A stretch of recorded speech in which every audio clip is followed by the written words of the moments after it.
న్యూస్కి స్వాగతం. వాసవి కన్యక పరమేశ్వర అమ్మవారి దేవస్థానం పరిరక్షణ కోసము ఆలయ జీవితకాల సభ్యులు అందరూ కలిసి రావాలని ఆలయ జీవితకాలపు సభ్యులు తన్నీరు వెంకట సుబ్బారావు తెలిపారు. బుధవారం స్థానిక ప్రెస్ క్లబ్లో జరిగిన మీడియా సమావేశంలో మాట్లాడుతూ ఆలయ కమిటీ పదవీ కాలం పూర్తి కాకుండానే కొత్త కమిటీని ఆర్యవైశ్య మహాసభ దుండగులు చర్యలకు పాల్పడొద్దని, దానిని తాను తీవ్రంగా ఖండిస్తున్నామన్నారు. రాజకీయ పార్టీలు ప్రాబల్యంతో వైశ్యులలోనే కాకుండా 108 మంది గోత్రికులు కలిసి వచ్చి ఆలయ నిర్వహణ కోసం జీవితకాలపు సభ్యులు చేరి ఉన్నారన్నారు.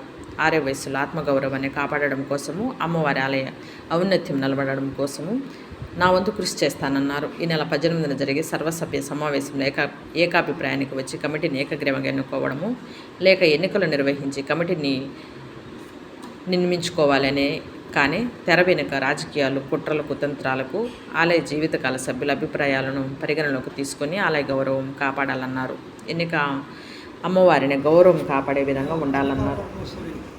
గుడి సోనస్పేట లైఫ్ మెంబర్ని మాట్లాడుతుండేది. ఈరోజు ఇంతకుముందు ఒక పత్రికా సమావేశంలో 31వ తారీఖున ఏర్పడిన ఒక కమిటీని లీగల్ కమిటీగా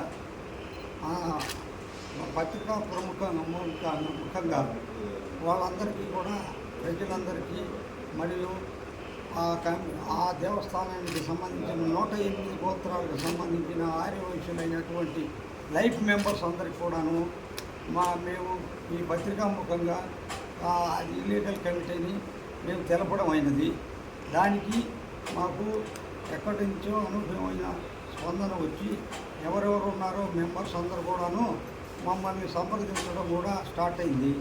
దీనివల్ల ఆ సైడ్ కమిటీ వాళ్ళు కూడా రేపు 18/8/2024 తారీఖున సర్వసభ్య సమావేశం ఏర్పాటు చేస్తున్నామని చెప్పేసి అందరికీ, సభ్యులందరికీ మెసేజ్లు కూడా పంపించడం, కమ్యూనికేషన్ చేయడం కూడా నిన్న జరిగింది. అది శుభపరిణామం.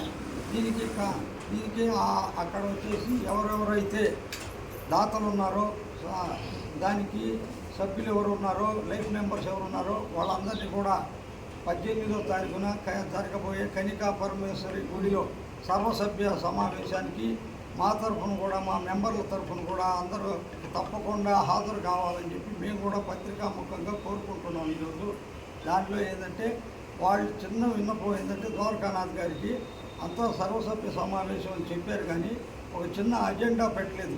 ఆ అజెండా ఏదో కూడా చెప్పేస్తే బాగుంటుంది. ఆ సమావేశంలో ఒక అజెండా అని ఉంటుంది, అంటే దాతలు ఏదో ఉంటాయని, అవి కూడా ఆ అజెండాను కూడా మాకు తెలిపితే మేము లైఫ్ మెంబర్స్ కూడా ఏమేమి దాని గురించి ప్రిపేర్ కావాలనేది కూడా మేము ప్రిపేర్ అయ్యి వస్తాం. ఆ సెకండ్లో చెప్తే మేము ప్రిపేర్ కాలేము. మా దగ్గర కొంత సమాచారం తీసుకొని రావాలి. అది మేము పత్రికా ముఖంగా వాళ్ళని అది ఒకటి అడుగుతున్నాం. తర్వాత ఆ రోజు జరిగే సమావేశంలో కొంత ఇల్లీగల్గా కొంత సోషల్ ఎలిమెంట్స్ వాళ్ళంతా కూడా పార్టిసిపేషన్ చేస్తున్నారని మాకు ఒక వినికిడి వచ్చింది.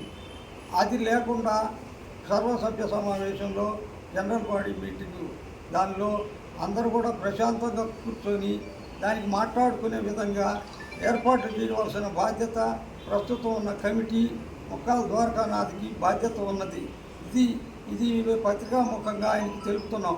ఏ ఇబ్బందులు లేకుండా అటువంటి ఆలోచనలు ఉంటే ఆ సైడ్ కూడా విరమించుకొని వాళ్ళు నలుగురు పెద్ద మనుషులు ఎవరో ఒకరు ఆ సైడ్ ఈ సైడ్ కూర్చొని వాళ్ళు ఏం కావాలో తెలుసుకొని పోవాలి.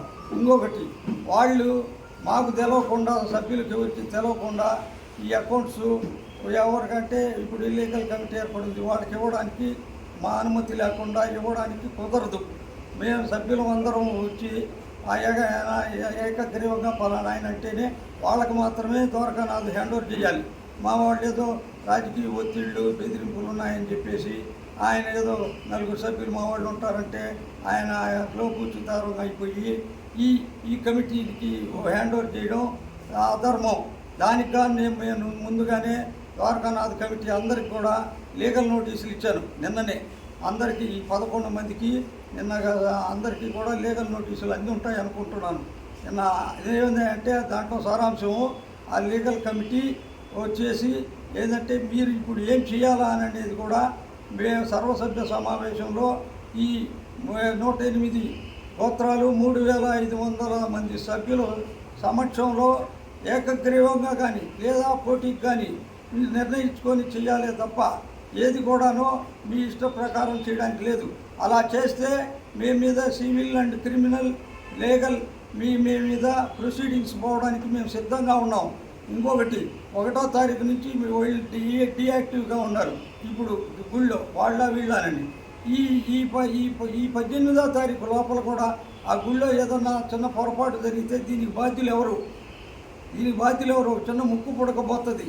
మేము కాదంటే మేము ఇంకా మాకు లెక్క ఇవ్వలేదంటే ఎవరు దీనికి బాధ్యులు కూడా జాగ్రత్తగా వాళ్ళే నిర్ణయించుకోవాలి. మా లెక్క ప్రకారం ఈరోజు కూడా లీగల్గా ఉండేది ముక్కాల ద్వారకా నాదే. ఈ లెక్క చెప్పిన వరకు మాకు ముక్కాల ద్వారకా నాదే మాకు లెక్క చెప్పాలా. ఏదైనా సరే మాకు దానికి ఆయన